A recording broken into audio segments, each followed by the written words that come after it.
زید ابن حارثہ رضی اللہ تعالیٰ عنہ، یہ جو ہے اپنی والدہ کے ساتھ اپنے ننیال جا رہے تھے. کچھ بدماشوں نے ان کے قافلے کو لوٹا اور ان کو پکڑ کے قیدی بنا کے لے گئے اور جا کے بازاروں میں بیچ دیا اچھی قیمت میں. بکتے بکتے بکتے بکتے ان کو جو ہے حضرت خدیجہ رضی اللہ تعالی عنہ کے غالباً بھانجے یا بھتیجے نے ان کو کیا کیا؟ خریدا. اور زیادہ معقول یہ ہے کہ غالباً ان کے حضرت خدیجہ رضی اللہ تعالی عنہ کے بھانجے نے ان کو کیا کیا؟ خریدا.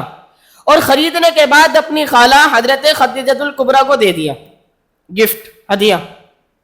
اب جب پیغمبر علیہ السلام کی شادی حضرت خدیجہ رضی اللہ تعالی عنہ سے ہوئی تو انہوں نے اللہ کے نبی علیہ السلام کو گفٹ کر دیا، ہدیہ. اب یہ زندگی بسر کر رہے تھے.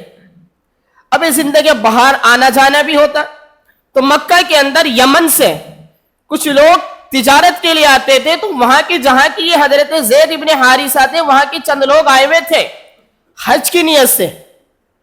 اب انہوں نے ان پر نظر پڑی تو لوگوں نے آپس میں کیا کیا؟ آپس میں گفتگو کی کہ تو وہی ہے نا حارثہ کے بیٹے زید جن کو ان کی والدہ سے چھین لیا گیا تھا، کہ ہاں لگ تو وہی رہا ہے. تحقیق کی، پوچھا کہ بھئی آپ کون ہو، کہاں؟ کہ ہاں میں وہی ہوں. کہ کہاں رہ رہے ہو؟ کہ میں قریش ہاشمی لوگوں میں رہتا ہوں اور بڑے کریم ہیں، بڑے سخی ہیں اور بڑے اچھے ہیں، موج مستی میں رہ رہا ہوں. کہ اچھا. تعجب کرنے لگے، یار غلامی والی زندگی بسر کر رہے ہو اور موج مستی کی بات کر رہے ہو تو ہماری سمجھ میں نہیں آ رہا ہے. کہ چلنا نہیں ہے گھر، چلو ہم چھڑا دیتے ہیں. کہ نہیں میں نہیں جاتا. چنانچہ یہ لوگ واپس اپنے علاقے میں گئے اور حضرت حارثہ سے ملے اور کہا کہ آپ کے بیٹے کے بارے میں کچھ معلوم ہے آپ کو؟ کہ کیا معلوم ہے؟ مجھے تو پتہ نہیں، اس کو پہاڑی کی چوٹی سے گرا یا کوئی سمندر نکل گیا. یہ حضرت زید ابن حارثہ، حضرت زید کے والد حضرت حارثہ بیچارے اشعار گنگنایا کرتے تھے اور پھرا کرتے تھے ایسی بس کہ پتہ نہیں زید تم سورج نکلنے کے بعد سے میں تمہیں یاد کرتا ہوں، کسی پہاڑی سے تمہیں گرا دیا گیا ہے، کسی جانور نے تم کو ہڑپ کر لیا ہے، کسی ظالم. اس طریقے سے اشعار پڑھا کرتے تھے. اس کا ترجمہ ہے. کہا مجھے ایک معلوم ہی نہیں کہ تمہارا بچہ زندہ ہے اور ہم اس سے مل کر آئے ہیں. کہ اچھا. تو یہ بڑی ان کے لیے عید کا دن تھا کہ ایک تو زندہ ہے، ایک تو بچہ مل گیا اور پھر زندہ ہے. کہ کہا کہ فلاں علاقے میں فلاں لوگوں کے پاس ہے.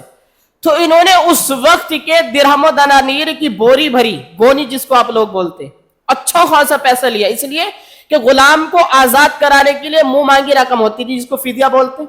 جیسے میں نے کسی کو قید کر لیا، اب اس کے خاندان والے اس کو چھڑانا ہے تو میں کہوں گا بھائی 2000 چاہیے تو ہی دوں گا. تو اب وہ لوگ سمجھے پتہ نہیں کتنا دینا پڑے گا، تو اچھا خاصے رقم لے کے آئے. اللہ کے نبی علیہ السلام سے ملاقات کی، تقاضا رکھا جی ہم فلاں فلاں ہیں، ان سے ملنے جاتے. کہ اچھا. بلایا بھائی زید کو بلاؤ. بلایا گیا. ان کو پہچانتے ہو؟ 3 لوگ تھے، حضرت زید کے چچا، حضرت زید کے والد حارثہ اور حضرت زید کے بڑے بھائی جبلہ ابن حارثہ رضی اللہ تعالیٰ عنہ. جبلہ ابن حارثہ یہ تھے. اب پیغمبر علیہ السلام نے کہا ان کو پہچانتے؟ کہا یہ میرے والد ہیں، یہ میرے بڑے بھائی، یہ میرے چچا ہے. کہ ٹھیک ہے بات کر لو، کیا ان کی رائے ہے؟ تو پہلے تو ایک دوسرے کو مل کے روئے، جڑ جڑائے، بہت باتیں کی کہ تمہاری ماں نے رو رو کے حالت خراب کر لی، میں گھر کے جس کونے میں جاتا ہوں روتا ہوں، اور جس گلی میں اپنے شہر کے جاتا ہوں روتا پھرتا ہوں، بچوں کو دیکھتا ہوں کھیلتے ہوئے روتا ہوں. زید تم نے یہ کیا کیا؟ اور بس اب چلنا ہے. اور کہاں؟ کہ کہاں چلنا ہے؟ اپنی ماں کے پاس. تمہاری ماں نے رو رو کے حالت خراب کر رہی کہ وہاں چلنا ہے زید. تو حضرت زید کہتے ہیں کہ ابا جان ایک کام کیجئے، اگر آپ عارضی طور پر ویسے ہی ماں سے مجھے ملاقات کرانے کے لیے، ملانے کے لیے لے چلتے ہیں تو لے چلیے گا، باقی اگر ہمیشہ کے لیے لے جانا چاہتے ہیں تو میں نہیں.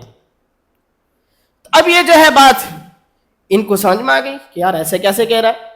پیغمبر علیہ السلام نے چونکہ ان سے کہا تھا کہ دیکھو میں زید کو بلا دیتا ہوں، اگر وہ جانے کے لیے راضی ہو تو خوشی سے لے جانا، لیکن زبردستی نہیں کرنا. ابھی لوگ اس وقت جس وقت اللہ کے نبی نے جملہ بولا تو ہنس رہے تھے آپس میں ایک دوسرے کو دیکھ کر. اچھا ہمارا بیٹا ہمارے ساتھ نہیں جائے گا، یہ آپس میں ہنس رہے تھے. چنانچہ وہی ہوا. پیغمبر علیہ السلام کی بات کیا ہو گئی؟ صحیح ثابت ہو گئی، جو جانے کو تیار نہیں. چنانچہ حضرت نبی کریم علیہ السلام نے کہا بات ہو گئی. کیا ہوا؟ کہ اللہ کے نبی ایسا ایسا مسئلہ ہے، میں نہیں جانا چاہتا ہوں یہاں پر. تو اب ان کے والد غصے میں اور ان کے چچا، زید بیوقوف بن رہے ہو، ارے تم وہاں آزاد رہو گے، زندگی عیش و عشرت میں گزارو گے، یہاں غلام بن کر زندگی گزارو گے، حضرت زید ابن حارثہ فرماتے ہیں ابا جان سنو اور جا کے میرے شہر کے لوگوں کو بھی بتا دو اور میری ماں کو بھی یہ خبر دے دو کہ زید ابن حارثہ ایسی غلامی پر ہزاروں آزادی اور ہزاروں آزاد رہنے والی زندگی کو قربان کرتا ہے. میں محمد کی غلامی میں ہزاروں زندگیوں کو تیار کر رہا ہوں, قربان کرنے کے لیے تیار ہوں, لیکن اس غلامی کو چھوڑنے کو تیار نہیں. یہ محبت اللہ کے نبی علیہ الصلوۃ والسلام سے کی.